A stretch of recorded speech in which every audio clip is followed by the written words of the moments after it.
ರಾಜಯೋಗ ಕಲಿರಿ, ಕುಂಡಲಿನಿ ಹೊರಗೆ ಬರುತ್ತೆ. ಕುಂಡಲಿನಿ ಕ್ರಿಯಾಯೋಗ ಕಲಿರಿ, ಕುಂಡಲಿನಿಯನ್ನು ಹೊರಗೆ ತೆಗೆಸೋ ದಾರಿ.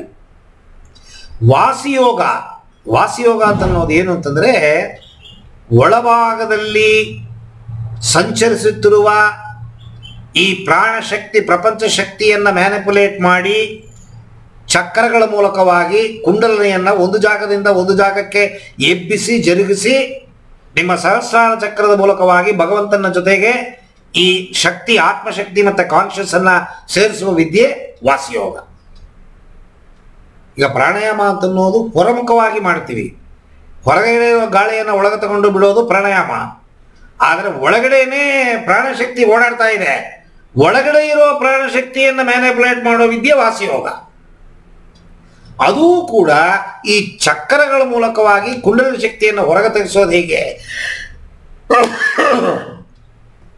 ಸ್ವರಯೋಗ ಕೂಡ ಎರಡು ಮೂಗಿನ ಹೊಳ್ಳೆನಲ್ಲಿ ಗಾಳಿ ಬರುವ ಹೋಗುವ ಗಾಳಿಯನ್ನು ಮ್ಯಾನಿಪುಲೇಟ್ ಮಾಡಿ ಕುಂಡಲಿನಿ ಗುದದ್ವಾರದ ಹತ್ರ ಇರುವ ಪೆರಿನಿಯಂ ಪಾಯಿಂಟ್ ಅಲ್ಲಿ ಮಲಗಿ ನಿದ್ದೆ ಮಾಡ್ತಿರುವ ಕುಂಡಲಿನಿಯನ್ನು ಎಬ್ಬಿಸಿ ಒಂದೊಂದು ಚಕ್ರಗಳ ಮೂಲಕವಾಗಿ ಸಹಸ್ರಾರ ಚಕ್ರಕ್ಕೆ ತಂದು ಅದನ್ನು ಹೊರಗಡೆ ಭಗವಂತನ ಜೊತೆಗೆ ಸೇರಿಸೋದು ಅಂತನ್ನೋದೇ ಸ್ವರಯೋಗ. ಎಲ್ಲ ಯೋಗ ಹೇಳುವ ವಿಚಾರ ಒಂದೇ, ಕುಂಡಲಿನಿ ಭಗವಂತನ ಜೊತೆ ಮೆರ್ಜ್ ಆಗಬೇಕು. ಕುಂಡಲಿನಿ ಅಂತ ಅನ್ನೋದು ಭಗವಂತ, ಆದರೆ ಅದು ಭಗವಂತನ ಸ್ಥಾನದಲ್ಲಿ ಇಲ್ಲ, ಭಗವಂತನ ಕ್ವಾಲಿಟಿ ಅದಕ್ಕಿಲ್ಲ.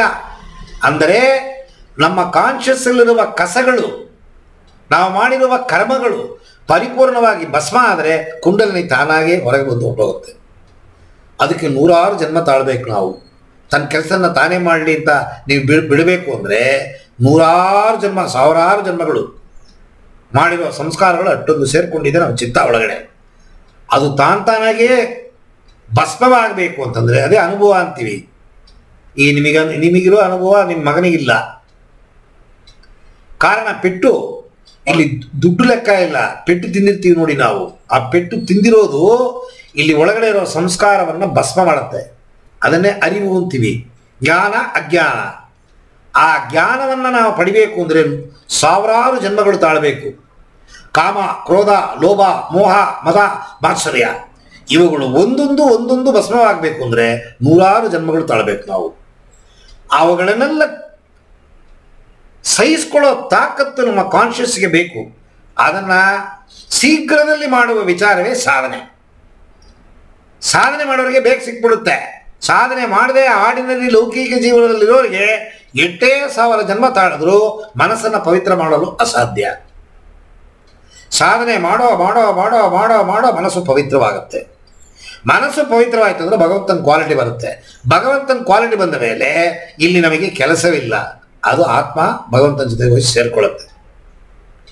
ಸೊ ಈ ಸ್ವರಯೋಗದಲ್ಲೂ ಕೂಡ ಕುಂಡಲಿನಿಯನ್ನು ಹೊರಗೆ ತೆಗೆಸೋದು ಒಂದು ಮೂಲ.